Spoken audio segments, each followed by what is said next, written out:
Hello and welcome to the Next Gen Racing YouTube channel for the beginning of our Cheltenham Festival 2024 Ante-Post series. As you can see, no Sam here. He is going to be joining us back again for the flat season. He is absolutely flat to the boards with the racing post, so he's going to be joining us for the flat season, and I'll be leading the charge to Prestbury Park, hoping for some similar success to last year. Our top three best bets all landed, and it was topped off by a Rocco in the Martin Pipe at 12 to 1. And we even kick off the 2024 series with a Martin Pipe selection at 14 to 1. So make sure you stay tuned for that. If you are new, please do like, subscribe, all that good stuff. And thank you very much for the support in 2023. But without further ado, let's get into finding some 2024 Cheltenham Festival winners. The first selection for the 2024 Cheltenham Festival comes in the Ballymore, and he does actually run today, and it is Il Atlantique at 14 to 1. And the reason I'm putting him up now, because I think he's going to shorten after the Lawless of Naas if he does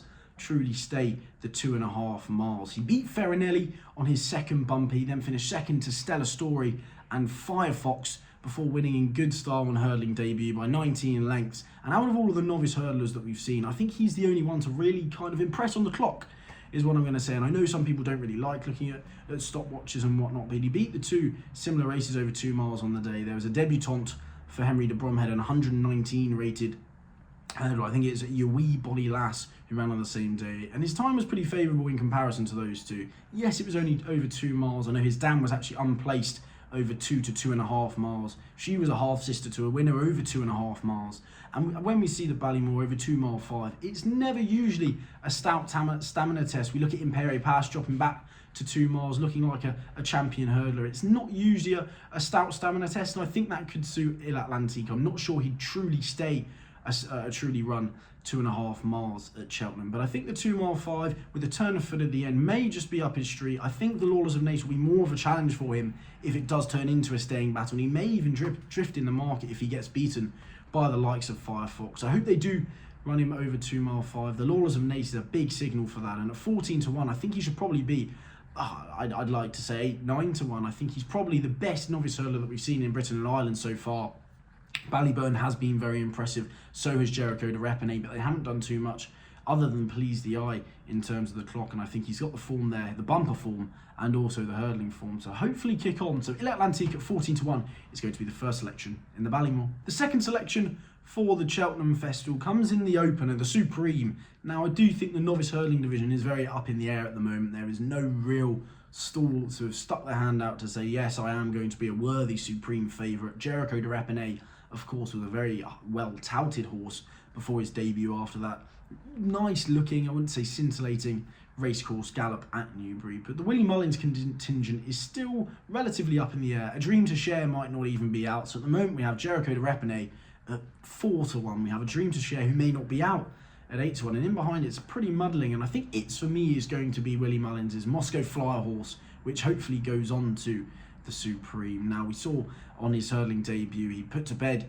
Caldwell Potter in good style. He was very keen, wasn't very fluent over his hurdles also, but he got the job done in good style in a horse that looked A, more professional, and B, more experienced than Caldwell Potter, who of course has gone on to win 2 Grade 1s since. Look, it's, for me, was a very, very good bumper horse. We saw what he did on his bumper debut after winning his point-to-point. He then got a little bit overexcited at Cheltenham, and I think that's probably the main issue with it for me. You're not too sure if he's going to get very worked up in the preliminaries. When he gets to Cheltenham, is the hustle and bustle of the Supreme going to be too much for him? Who knows? He's only had the 1 run over hurdles, but he's still a double-figure price at 10 to 1, which I think is probably as short as what I'd want to back him at the moment. It looks like hopefully he'll be going to the Moscow Flyer, and hopefully he'll be able to strengthen his Supreme credentials there. But in a very muddled Supreme market, I'm going to take a stab at it, for me, at a double-figure price in the hope that A Dream to Share doesn't go, and Jericho de Repene isn't all that. And the final selection for the first episode of our Cheltenham 2024 Ante-Post series is going to come in the Martin Pipe. It's going to be another JP McManus own horse, and hopefully, like a Rocco, we can bang in a double-figure priced winner. And at 14 to 1, I think he's an absolute anomaly, but Harvard Guy is going to be the selection for the Martin Pipe. He was sent off at 80 to 1 on hurdling debut last season and fell out the back of the frame, beaten around 30 lengths by Grange Clare West, and didn't quite find any kind of form. He was then sent off at 100 to 1, 50 to 1 when he was only beaten